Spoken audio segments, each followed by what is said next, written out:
بالله من الشيطان الرجيم بسم الله الرحمن الرحيم السلام عليكم ورحمة الله وبركاته.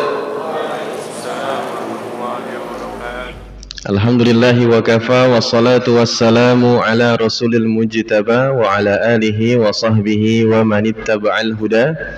Ashhadu an la ilaha illallah wahdahu la syarika lah wa ashhadu anna Muhammadan abduhu wa rasuluhu la nabiyya ba'dah.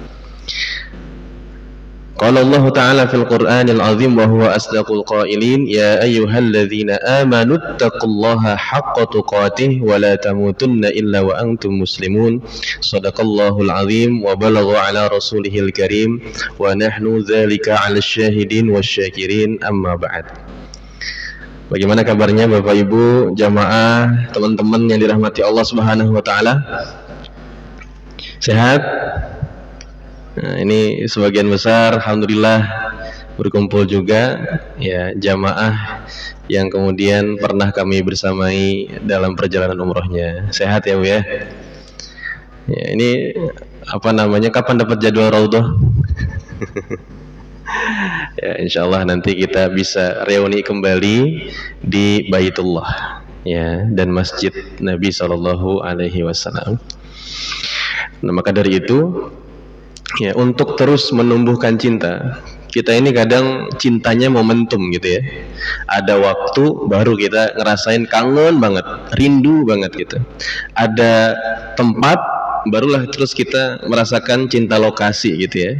Terkhusus dengan Nabi SAW. Kadang kita semakin rindu, semakin cinta itu ketika memang kita ada di sana, di tanah haram, di kota Nabi. Tapi kemudian setelah kita kembali ke rutinitas kehidupan kita, itu ada saja yang kemudian bisa melunturkan cinta kita kepada Nabi SAW. Makanya perlu ya agenda-agenda, kegiatan-kegiatan yang menumbuhkan cintanya kita kepada Nabi itu nggak berhenti, sebagaimana cintanya Nabi ke kita. Nah, nanti kita akan saksikan di perjalanan Nabi SAW di tahun ke-10 ini adalah tentang ya bagaimana Nabi SAW itu nggak berhenti mencintai kita, bahkan lebih ya umatnya lebih ia cintai daripada dirinya sendiri.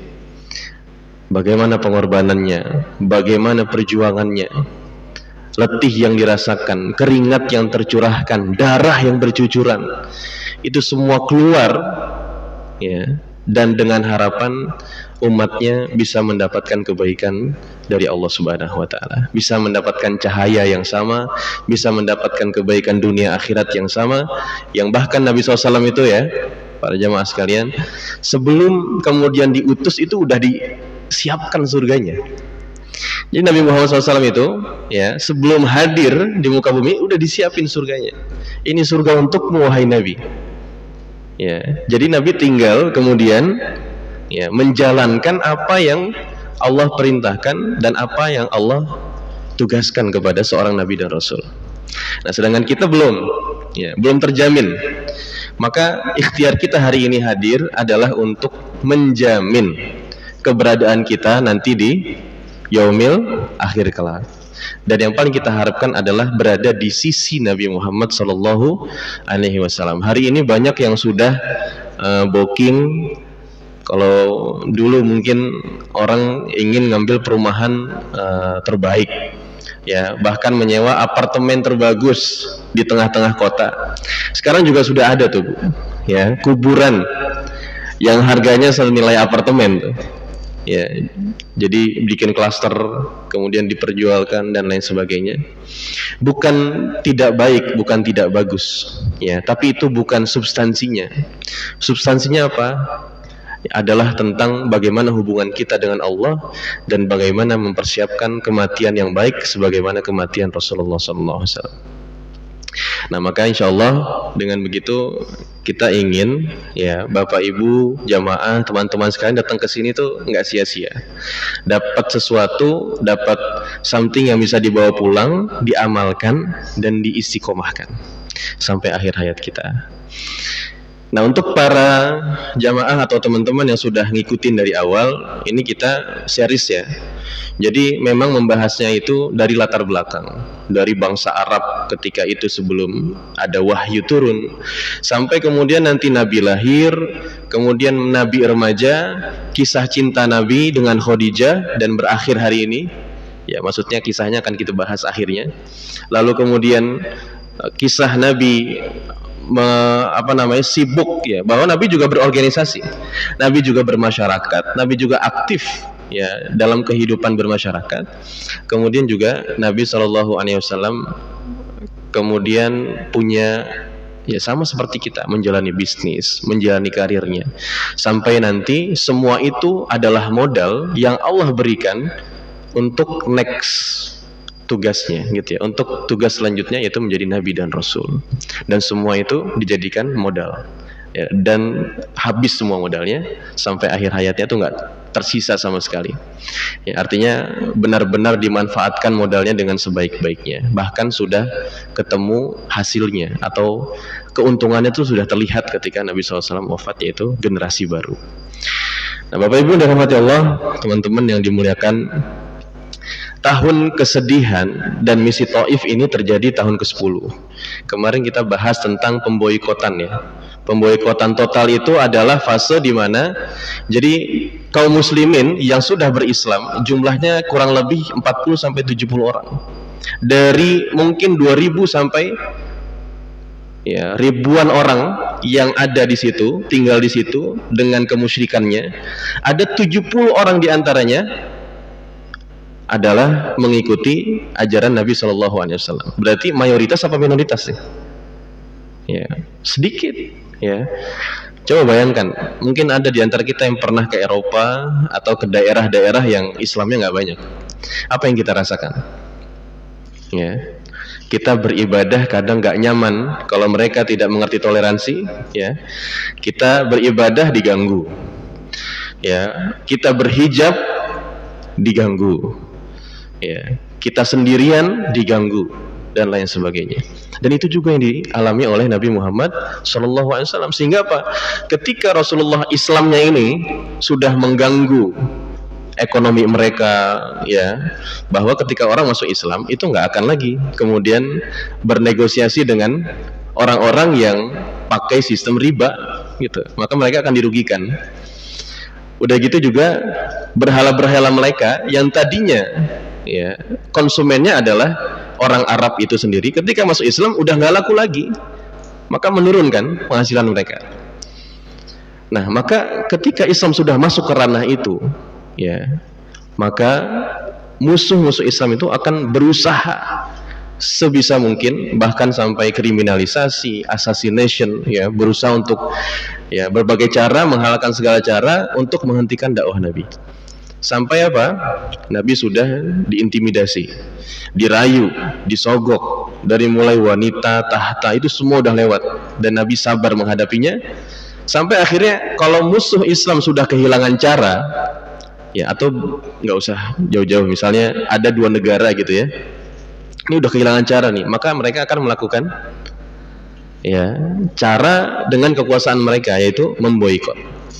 Itulah juga yang terjadi pada Palestina hari ini, atau di Gaza khususnya, di Yerusalem ya, dan daerah lain. Itu demikian, diboikot ya, pasokan air dibatasi ya. Kita alhamdulillah wudhu masih bisa nyaman, bahkan masih bisa kita pakai minum, masih bisa kita pakai mandi ya. Teman-teman kita di Gaza itu untuk mandi saja sulit karena airnya dibatasi ya, air yang masuk ke wilayah kota itu dibatasi, makanan dan lain sebagainya. Nah, pemboikotan itu ternyata sudah juga dialami oleh Nabi kita selama tiga tahun. Nah, 3 tahun yang penuh dengan cobaan ini ternyata berefek kepada beberapa keluarga Nabi, termasuk fisik. Karena kan kemarin pemboikotan total itu termasuk ekonomi dan ya asupan makanan dan lain sebagainya, itu kan bukan hanya kaum muslimin yang merasakan. Siapa lagi yang merasakan? Kaumnya Nabi Muhammad SAW, dari baninya, dari kabilahnya, dari sukunya yang membela Nabi. Nah ini silakan nanti dicek lagi YouTube kita yang bagian keberapa? Bagian pertama atau kedua. Ya, tentang sistem ijarah. Jadi kalau di suku, mungkin juga di Indonesia dulu kayak gitu ya.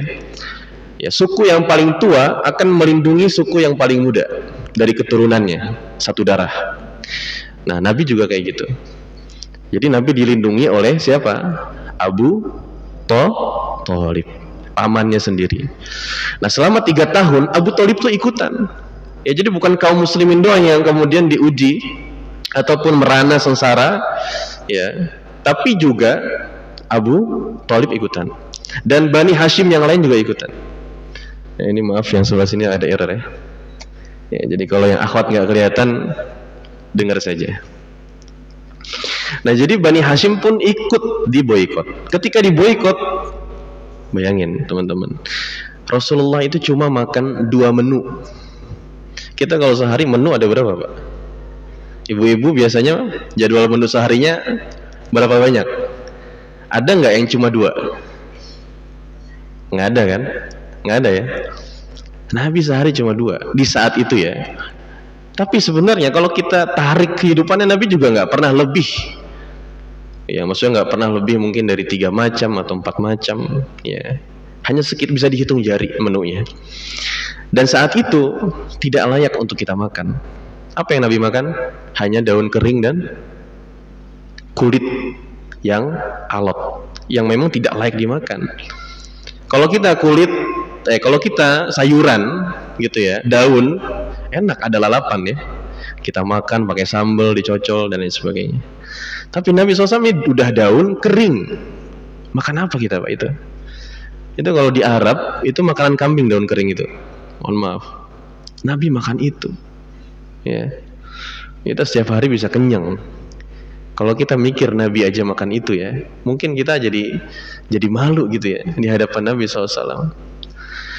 Yang kedua, kulit. Kalau kita kulit ada dorok-dok gitu ya, kerupuk kulit. Tapi Nabi SAW saat itu kulitnya itu kulit yang memang bukan untuk dimasak. Ya, kulit yang bekas kurban dibiarin begitu saja, mungkin belum sempat diolah. Habis itu dia dimasak. Jadi gimana tuh kira-kira? Alot, ya, keras ketika dimasak. Nah, Nabi SAW sudah melewati itu. Dan ternyata ini berpengaruh kepada fisiknya Abu Thalib. Jadi Abu Thalib yang mirisnya memang sampai akhir hayatnya tidak melafazkan la ilaha illallah di hadapan Nabi. Meskipun begitu, ada pendapatnya Imam Al-Ghazali yang tidak berhak menilai secara zohirnya Abu Thalib. Kita nggak tahu hatinya Abu Thalib, gitu ya. Meskipun Abu Thalib kemudian ketika ditanya ya atau diajak oleh Nabi SAW, ya, tidaklah engkau kemudian masuk ke dalam agama yang aku bawa hari ini agar kemudian kita bisa berjumpa lagi di kehidupan selanjutnya. Lalu kemudian Abu Thalib ya dengan kerasnya bertanya kepada Nabi SAW, atarghabu an millati Abdul Muttalib? Ya, apakah kamu benci dengan apa yang diyakini oleh Abdul Muttalib, kakekmu sendiri? Karena itu yang aku yakini, kata Abu Thalib. Ya, tapi kemudian setelah itu dia wafat. Ya, cuma nanti ada perbedaan di antara ulama. Tadi ada yang mengatakan dia wafat dalam keadaan ya belum beriman. Ada yang mengatakan lisannya mengatakan demikian, tapi hatinya kita nggak bisa ada yang menilai kecuali Allah Subhanahu wa Ta'ala. Begitu juga kematian kaum muslimin hari ini, Bu. Kita tidak bisa berhak menilai gitu. Wah, dia mati di jalan, su'ul khotimah. Wah, dia mati kecelakaan, wah pasti su'ul khotimah nih. Enggak. Ittaqillaha haitsuma kunta. Kalau kita bertakwa kepada Allah dimanapun kita berada, selama hati kita bertakwa kepada Allah, maka kita bisa wafat dalam keadaan husnul khotimah. Tidak mesti di masjid, gitu ya. Alhamdulillah kalau dapat di masjid. Ya. Bagaimana kalau misalnya ada muslim yang kerja, dia bertakwa kepada Allah, tapi dia mati di kantornya, apakah dia akan wafat dalam keadaan su'ul khotimah? Tidak. Ketika hatinya qalbun salim, ya, illa man atallaha biqalbin salim. Ketika hatinya datang dengan hati yang selamat, beriman kepada Allah, maka itulah husnul khatimah. Jadi kita sebagai manusia, bahkan sesama orang beriman, itu tidak berhak menilai kematian orang lain. Tapi kita punya hak dan kewajiban untuk mendoakan mereka. Sampai kemudian ketika setelah wafat Abu Thalib, ya, lalu Nabi SAW ya seakan-akan kayak minta sama Allah gitu ya. Ya Allah, ini sampai akhir hayatnya aku tidak mendengar syahadat, ya, sekalipun dari lisannya Abu Thalib, tapi aku punya harapan gitu. La astaghfiranna laka ma lam unha. Aku akan meminta kepada Allah untuk terus, ya Allah, ampuni dia, ampuni pamanku selama hidupnya, kalau aku tidak dilarang. Tapi ternyata nanti surat At-Taubah ayat 113 itu menekankan bahwa Nabi SAW ya tidak boleh kemudian mendoakan orang yang tidak beriman. Nah, jadi tahun kesedihan ini kemudian adalah tahun di mana Nabi SAW ditempa, ya. Jadi bukan disiksa, ya. Makanya tempaan itu, ujian itu kita bisa lihat dua sudut pandang, Pak. Bisa negatif, bisa positif. Tergantung kita lihatnya seperti apa. Kalau kita lihatnya negatif, maka kita akan anggap itu siksaan. Kita anggap itu pahit. Kita anggap itu sial. Nauzubillah. Kalau yang kita anggap itu sial, pahit, siksaan, nggak akan ada rasa syukur dalam lisan kita, bahkan hati kita. Ya, nggak akan mengingat Allah kalau kayak gitu. Tapi kalau kita kemudian melihat positifnya bahwa itu adalah tempaan, saksikanlah bahwa Anda, kita semua akan menjadi sesakti pedang yang bisa menghunus musuh-musuh Allah. Pedang itu gimana prosesnya, Pak? Atau di Indonesia biasanya kris, ya. Kris gimana prosesnya? Bisa melengkung-melengkung gitu, bisa tajam seperti itu, bahkan indah. Ya, orang Indonesia ini sangat suka keindahan, ya. Semuanya serba diindahkan. Ya, rumah aja atau Nabi SAW itu kalau kita lihat masjid zaman dulu, ya, udah kotak gitu aja. Ya, tapi kalau di Indonesia harus ada ornamentalnya, ya, harus ada lekukan-lekukannya dan lain sebagainya, termasuk kris. Gimana membuat kris? Ya, bahkan katanya kris itu dibuat bukan dengan besi yang sembarangan. Misalnya besi karat kemudian dibakar sampai mendidih, ya, sampai bisa dibentuk, baru dijadikan kris, enggak. Tapi ya, kris itu dibuat dari besi-besi pilihan. Nah, kemudian apa yang terjadi setelah itu? Ya, besi-besi pilihan itu dikumpulkan, dibakar pakai api, dipanaskan sampai mendidih, lalu dibentuk, ya. Itu apakah cuma sekali? Berkali-kali kan, Pak? Ya.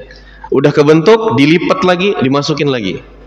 Merah, kebentuk, dilipat lagi, dimasukin lagi, sampai apa? Besinya padat. Ya, padat, dan nanti bisa dibentuk dan ditajamkan. Ketika mau ditajamkan, dia apa? Digesek kan? Ya. Oh, dulu mungkin pakai amplas, kalau sekarang udah ada mesinnya kan gitu. Jadilah kris yang kemudian meliuk-liuk indah kita lihat. Bahkan kalau memang fungsinya adalah untuk, ya, berjihad, ya, itu bisa digunakan juga. Bahkan dulu oleh para ulama-ulama kita. Tidak semuanya konotasi kris itu apa, Pak? Mitos, ya, kemudian apa lagi? Syirik, khurafat dan lain sebagainya, ya. Tapi sebagai ulama juga kita pakai kris. Tapi untuk cara yang benar, ya, hanya sebagai senjata saja sudah, tidak dilebihkan. Nah, maka itu yang berusaha kita ambil dan kita terima sebagai seorang yang beriman. Dan Nabi SAW demikian.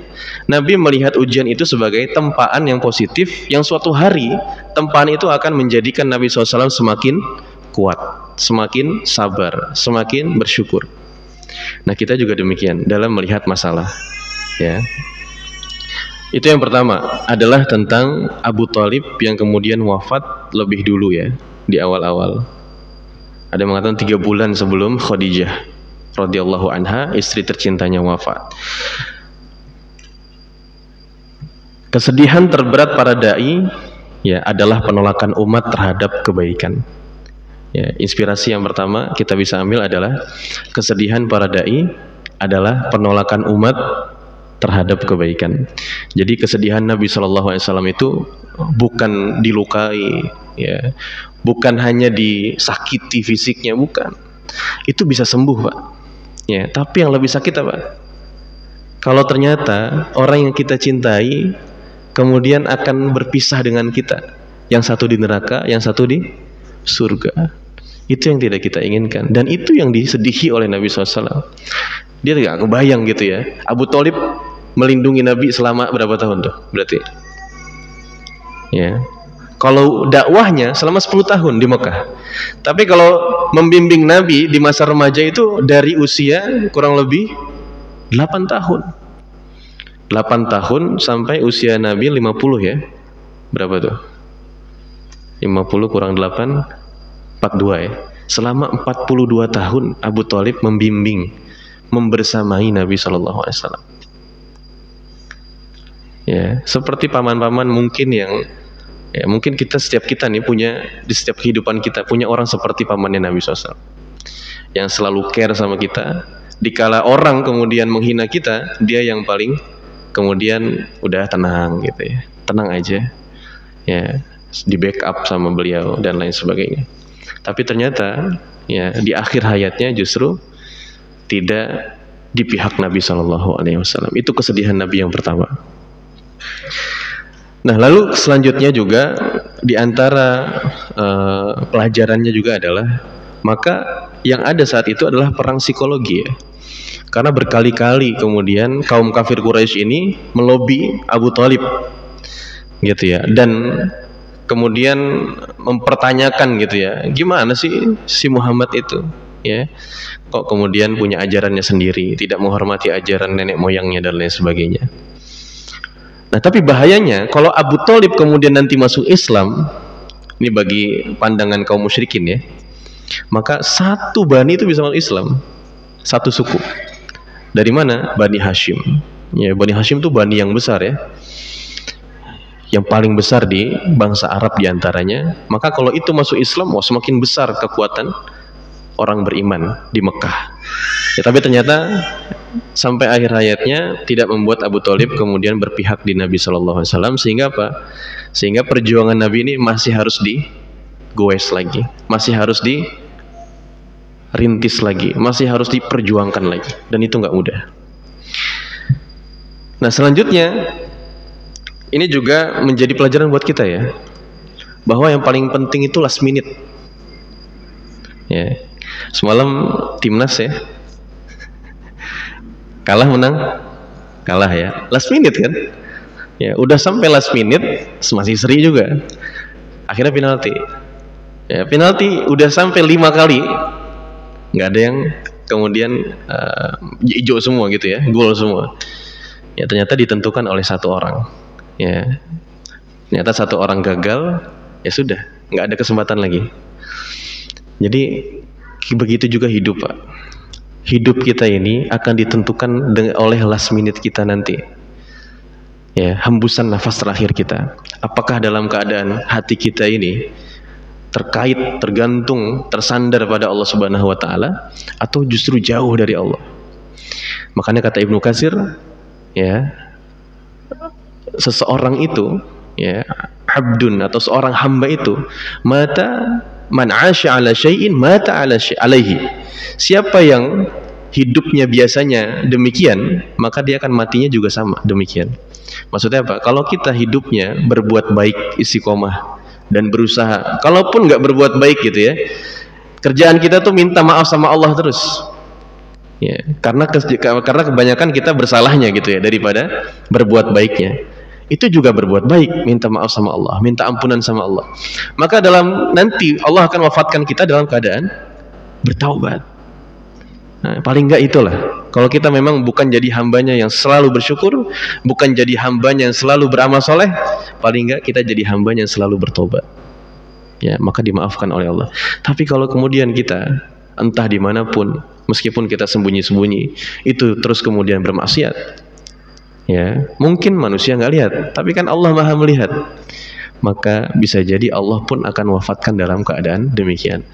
Makanya kalau nanti suatu hari, suatu waktu kita kemudian ada perasaan, ada godaan untuk melakukan hal yang membuat Allah murka, itu mikir-mikir dulu, tahan dulu ya, pikir lagi, istighfar, ambil wudu, ingat Allah. Ya barangkali kalau kita melakukan hal itu hidup terakhir kita, itu nafas terakhir kita, maka segera bertobat. Sari'u ila maghfiratin min rabbikum. Ya, makanya bahasanya itu cepat ya, jangan nunggu-nunggu, karena kita nggak tahu kita akan berakhir kapan. Kemudian Nabi SAW ya, ini juga memberikan pelajaran kepada kita bahwa kita ini seorang dai, bukan seorang hakim. Apa bedanya, Bu? Kalau dai itu ngajak, kayak dokter, tugas dia adalah mendiagnosa pasien. Kalau ada teman punya masalah, didiagnosis, tapi dari sudut pandang spiritualitas, kedekatannya sama Allah, gimana sholatnya, gimana dengan Quran, gimana zikirnya, ingat Allah enggak, terikat enggak hatinya sama Allah gitu. Itu dai, didiagnosa ya, tapi dia tidak berhak menilai orang, wah kamu sesat, kamu di neraka. Itu bukan dai ya. Maka akan banyak orang yang kemudian benci Islam karena perkataan dai yang demikian. Maka kita harus hati-hati ya dalam kemudian berprasangka terhadap saudara kita, menilai saudara kita. Kalau bisa jangan, husnuzon itu harus dikedepankan. Umar bin Khattab perlu 40 alasan untuk berprasangka baik ke temannya, baru muncul nanti prasangka buruk. Tapi kenapa harus perlu 40 prasangka baik? Kita aja kalau udah prasangka baik terus, baru 3 kali aja udah hilang tuh prasangka buruk ya. Suami sama istri gitu kan, kok terlambat pulangnya, HP mati, nah husnuzon dulu ke depanin. Oh mungkin ini, mungkin ini, mungkin ini, mungkin ini, sampai apa? Sampai nggak ada prasangka buruk gitu. Akhirnya apa? Bener, Allah kazonni abdi bi, kan? Allah tuh kan menurut prasangka kita. Akhirnya Allah iyakan, iya bener kok, dia baik-baik saja, dia bisa dipercaya, dia akan pulang gitu. Tapi kan kita baru satu kali husnuzon, 1 menit selanjutnya udah beda lagi tuh. Pertama husnuzon, mungkin masih ada kerjaan kali ya, 1 menit ditunggu ya, chat nggak dibales gitu kan, wah curiga nih gitu ya. Baru 1 menit aja keimanannya udah goyah, curiga ya. Disitulah setan masuk terus, suuzonnya masuk tuh ya. Jadi akhirnya apa? Dia gelisah, dia nggak bergantung kepada Allah, dia nggak minta Allah untuk jagain pasangannya, untuk jagain anaknya. Makanya Bu, kalau kita mau ninggalin anak ya, atau mau berpisah sama suami ya, berpisah jarak maksudnya, kita minta sama Allah, astauda'akallah, aku titipkan dirimu pada Allah Subhanahu wa ta'ala. Oh, itu langsung tenang hati, Bu. Kenapa? Kita nggak ada kuasa ya kan. Gimana caranya kita berbeda jarak tapi kita bisa nyelamatin anak kita yang misalnya kesandung jatuh, kan nggak tahu, atau kejepit pintu ya, atau kecelakaan dan lain-lain sebagainya. Makanya minta sama ya Allah, jagalah dia ya, jagalah jiwanya, jagalah imannya. Kita nggak ada yang tahu setelah kita wafat anak kita masih beriman apa enggak ya. Nah itu yang harus kita minta sama Allah, karena itu di luar kuasa kita. Ya Allah, jagalah iman anak keturunan hamba. Itu juga yang didoakan oleh siapa? Nabi Ibrahim alaihissalam. Ya Allah, jadikanlah dari kaum ini, dari keluarga ini, keturunan ini, ada seorang nabi yang engkau utus untuk memberikan cahaya di balik kegelapan. Dan itu kejawabnya kapan, Bu? Apakah 1 tahun, 2 tahun, 3 tahun? Kalau dihitung ya, dari Nabi Muhammad SAW sampai Nabi Isa aja berapa tahun? 600 tahun. Dari Nabi Isa sampai Nabi Ibrahim itu berapa tahun? Lebih panjang lagi ya. Bahkan masih ada nabi-nabi sebelum Nabi Isa itu sampai Nabi Ibrahim, mungkin ribuan tahun. Artinya apa? Bisa jadi doa kita hari ini dibalasnya nggak hari ini, diijabahnya nggak hari ini, tapi mungkin 600 tahun lagi yang kita udah nggak ada itu Ya, mungkin kita akan terima jawabannya ketika nanti ya di yaumil akhir kelak bahwa nih doa kamu terkabulkan untuk keturunan kamu. Ya, maka doa itu adalah senjata kita orang beriman. Nah, maka seorang muslim tidak berhak untuk menilai seseorang. Tapi mari kita mengajak sesama kita untuk mengingat Allah selalu. Itu yang pertama tentang Abu Thalib. Ya, silahkan jaga keluarga kita, semoga tetap ada dalam koridor keimanan. Yang kedua, nah ini apa sebutannya? Antitesa bukan ya? Sebaliknya dari Khadijah, Abu Thalib. Ya. Dari segi perjuangan sama gitu ya, sama-sama support sistemnya Nabi SAW dalam berjuang, tapi motifnya beda. Ya, jadi yang penting itu motif. Ya, selain amal ya, motif itu harus benar. Orang sama-sama berinfak, satu 10 juta, satu 10 juta, sama-sama untuk bangun pesantren misalnya. Ya, tapi kemudian motifnya kan beda. Yang satu benar-benar ikhlas, ya, yang satu memang diniatkan untuk bantu orang tuanya atas nama orang tua jadi wakaf gitu ya, jadi amal jariah. Yang satu lagi FOMO, ikut-ikutan. Wah, gengsi dong gitu ya. Yang penghasilannya 50 juta aja infaknya 10 juta, apalagi saya yang 100 juta gitu. FOMO gitu, ikut-ikutan. Ternyata ada juga dalam amal soleh begitu ya. Niatnya salah, motifnya salah, nggak jadi apa-apa Pak. Gitu. Tapi bisa nggak diperbaiki? Bisa. Minta maaf sama Allah, minta taubat sama Allah, ya. Diniatkan karena Allah, nggak usah diumbar-umbar lagi amal solehnya. Biarkan itu jadi amal yang tersembunyi. Para ulama itu, ya, para ulama itu sangat cerdas menyembunyikan amal soleh. Nah, biasanya, ya, di antara tanda mereka menyembunyikan amal soleh itu baru ketahuan setelah mereka wafat. Ya, kadang kita nggak tahu ya. Kita mungkin punya orang tua atau yang sudah wafat nih, ya, kakek, nenek gitu ya.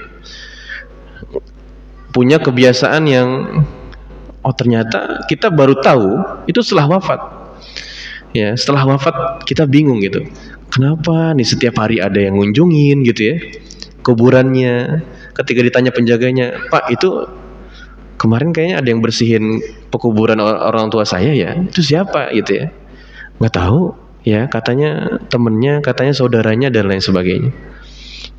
Ya, ternyata pas ditelisik gitu ya, Masya Allah, itu adalah orang-orang yang pernah ditolong oleh orang tua kita, oleh saudara kita yang sudah wafat. Baru ketahuan kan, Masya Allah, kebaikannya ternyata banyak. Dan dia pandai menyembunyikannya gitu. Ya, kadang kita baru amal sedikit aja udah diumbar-umbar. Ya, udah diperlihatkan, udah pengen didengar. Nah, ini maka kita perlu ya mengikuti kebiasaan itu, menyembunyikan amal kebaikan. Tapi memang ada orang yang memperlihatkan amal kebaikan fis-sarra'i wad-dharra kan? Ya. Ada yang kemudian memperlihatkan, misalnya siapa? Utsman. Ya, kalau infak kan langsung dilihatin. Ya. Tapi itu bukan membuktikan kepada sahabat ya, tapi membuktikannya kepada Rasul. Ya Rasul, nih saya ingin masuk surga karena amalan ini. Akhirnya berinfak sumur, akhirnya berwakaf kebun kurma dan lain sebagainya. Perlu juga, tapi apa? Kuat, hatinya harus kuat, niatnya harus kuat, nggak boleh goyah gitu ya, nggak boleh kemudian dia gampang juga ria, sum'ah dan lain sebagainya. Maka nggak sembarangan orang bisa berbuat demikian ya.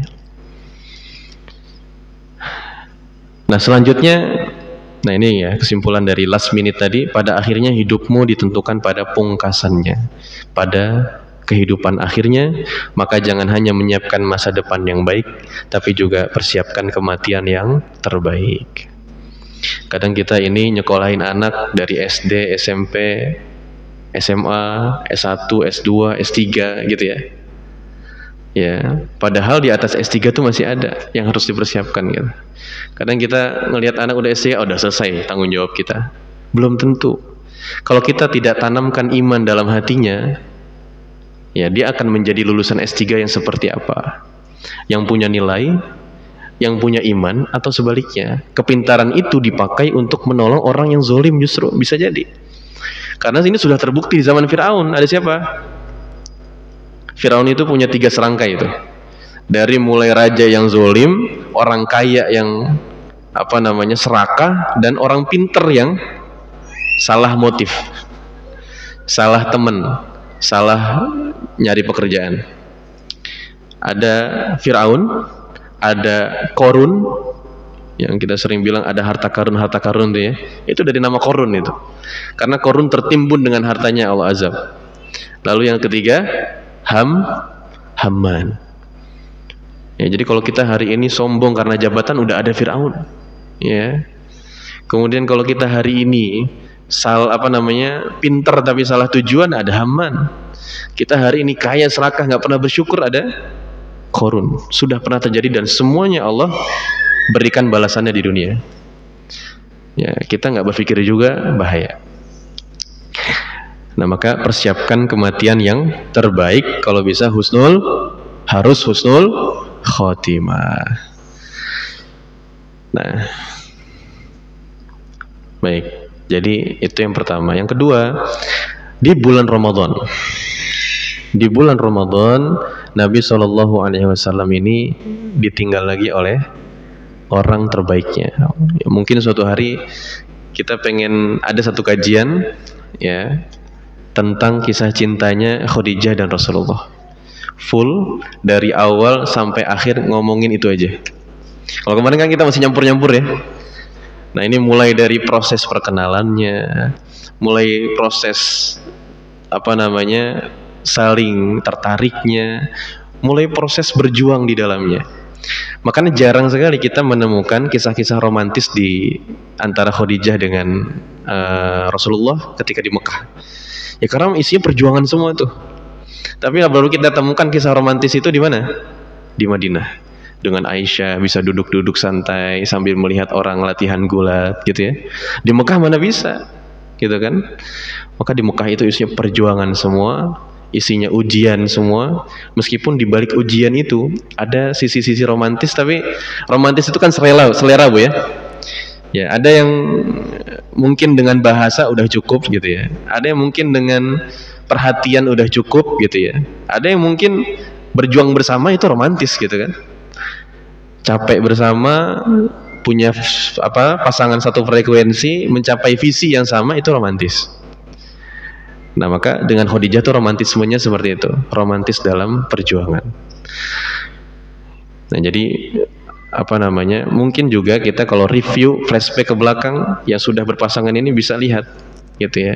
Jangan hanya lihat mungkin pasangan itu dari sisi yang romantis ketika nyaman gitu ya. Tapi lihat juga dong perjuangannya. Ya, mungkin kadang suami pernah punya selalu dalam memikirkan keluarga itu ya. Itu mendahulukan istrinya misalnya. Itu kan romantis juga. Ya, atau istrinya ya mengorbankan waktu-waktunya untuk suami dan lain sebagainya. Nah, ini yang harus kemudian kita pelajari dari kisah Siti Khadijah dan Rasulullah Shallallahu Alaihi Wasallam. Khadijah radhiyallahu anha ya ketika wafat itu ya Nabi usianya 50 tahun dan Khadijah berarti usianya 65 ya. Tapi Masya Allah ya, Nabi ini membuktikan bahwa orang Oriental itu ada yang bilang, wah Nabi sukanya, mohon maaf ya, Nabi sukanya perempuan sehingga nikahnya banyak sekali dengan perempuan yang banyak. Itu ada yang bilang seperti itu. Nabi sukanya sama anak-anak dan lain sebagainya. Tapi Nabi buktikan di awal pernikahannya bahwa pernikahan Nabi itu bukan untuk kemudian suka semata kan gitu. Bahkan Nabi aja nggak kepikiran bakal dilamar kan gitu ya sama Siti Khadijah. Tapi kemudian siapa yang nggak suka Siti Khadijah? Semua orang memperebutkan Siti Khadijah. Ibarat kata ada bunga desa Bu ya, bunga Mekahnya itu Siti Khadijah. Ya, meskipun Siti Khadijah saat itu sudah 40 tahun ya, tapi 40 tahunnya dia orang yang kemudian berkecukupan. Kalau orang yang berkecukupan kira-kira untuk merawat dirinya bisa nggak? Bisa, sangat bisa gitu ya. Sehingga masih banyak yang kemudian kesemsem sama Siti Khadijah. Bahkan Abu Jahal, ya, jadi Abu Jahal ini ya ternyata gitu ya, sakit hatinya bukan hanya karena Islamnya, tapi ya karena putus cinta. Ya, sehingga dia mungkin ya syirik dengan Nabi SAW. Ya ada perasaan itu pastinya yang menjadi alasan dia nggak suka sama Nabi Muhammad SAW. Dan itu semuanya ditolak oleh Siti Khadijah, kecuali lelaki pemberani muda itu yang terhormat, bahkan dihormati oleh masyarakat, yaitu Rasulullah SAW. Jadi Masya Allah, dimulai dengan terhormat, dimulai perjalanannya dengan kebaikan, bahkan menjalankan kehidupannya dengan kebaikan, dan Nabi SAW mendapatkan anak ya paling banyak dari Siti Khadijah. Ya, dari istrinya yang lain hanya satu. Ya, dari Maria itu melahirkan ada Ibrahim. Tapi dari Siti Khadijah, ya Nabi SAW kemudian mendapatkan beberapa anak, dan bahkan dari situlah kemudian nasab itu bersambung sampai hari ini. Ya, para habaib dan lain sebagainya yang bersambung kepada Rasulullah itu dari rahimnya Sayyidah Khadijah. Di antaranya adalah Sayyidah Fatimah, yang ternyata Sayyidah Fatimah itu punya berapa cucu? Ada yang sudah ke museum Rasulullah di Madinah? Itu harus masuk. Di situ dijelaskan. Ada 40. Ya, itulah mengapa banyak nanti ya. Ada yang nanti menyebar ke Yaman, ada yang menyebar ke mungkin ke Mesir, ada yang menyebar ya ke daerah lain sampai ke Indonesia. Ya, karena cucunya sangat banyak. Dari cucu yang 40 itu ya pasti keturunannya lebih banyak lagi. Gitu, itulah Nabi Muhammad SAW dari Siti Khadijah.